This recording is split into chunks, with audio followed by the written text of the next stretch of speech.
goodness, this is the second last episode of the show. I hope that this show will bleed into the Marvels, because something doesn't feel right. Because we've introduced a new MacGuffin. Now Nick Fury is back officially. Second last episode. Nick Fury is back.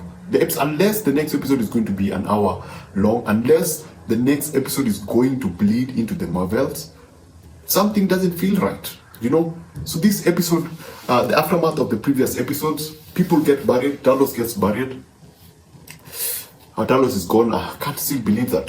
The president is taken to a London hospital, get to have another confrontation between Nick Fury and Rhodes.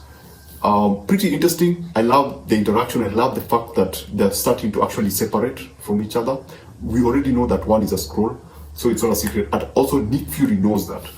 But I cannot separate myself from the idea that this is the second last episode, because a MacGuffin is introduced. You know, at the beginning of the show, the last 3 episodes, making Earth its home, taking over basically.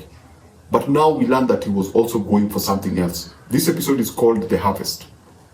After the Avengers, there's a group of people who are sent to collect stuff from, blood from all the Avengers and create, just collect their DNA and collect their whatever. I don't understand, because why I keep saying that, why I say that I feel like this is the second act of a long movie, because during the second act is now when you introduce the MacGuffin, or you might introduce the MacGuffin, but you expound on the MacGuffin and expound on why you need the hero or the bad guy to be kept away from it.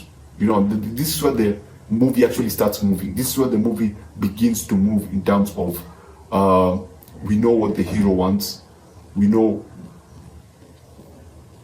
So I just didn't get it. I just didn't understand why it took so long for us to get us into this, because based on just what I've seen, I feel some of the things that I saw in this movie could have worked well in the second episode.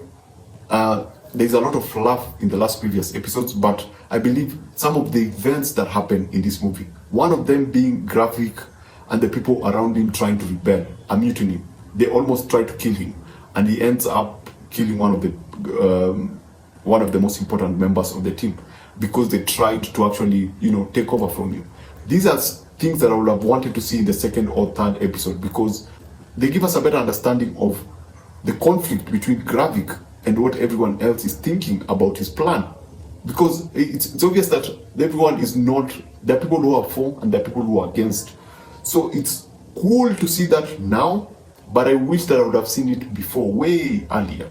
Because now we are seeing a much more aggressive Gravik.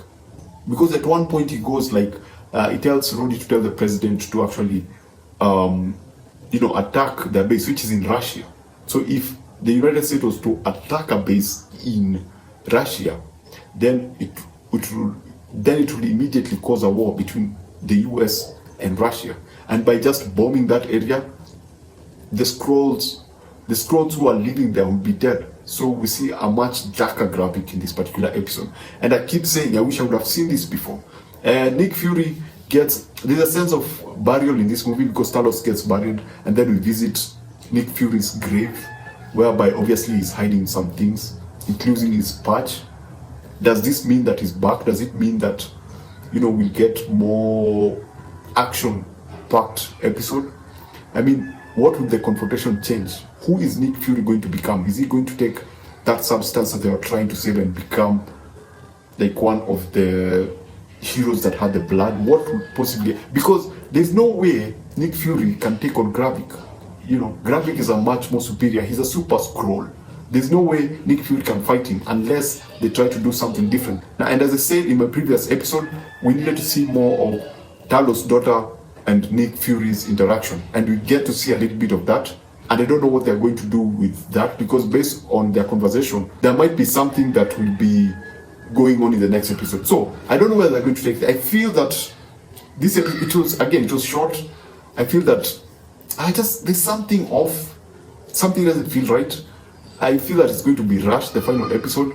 I don't know if there's going to be a season 2. It's just something that does not make sense about some decisions that were made in this particular episode. This, for me, would have made the perfect episode 2. That's basically it. That's Secret Invasions episode 5. Pretty underwhelming. I love Nick Fury's performance. I love all the performances, by the way, but I just don't like where the story is going. This has nothing to do with the actors, because I believe that they're doing a great job. The direction is also pretty cool, but the story has just, turned in terms of tone. I mean, why would you introduce a MacGuffin at this point? That kind of a MacGuffin. This should have been introduced way in the beginning. I mean, try to compare this with Mission Impossible, Dead Reckoning. They spent the first 25 minutes establishing the MacGuffin, and you get to know about the MacGuffin right now. Anyway, you know what? Remember to always watch what you enjoy and enjoy what you watch. Thanks for watching this. I can't wait for the next episode, man, but I'm just... I don't know what's going to happen. Anyway, remember to always watch what you enjoy and enjoy what you watch. Please subscribe so that we can... so that I can see you on the next episode, which is like the last episode. Comments. Just comment below. Let me know how you feel about this particular episode.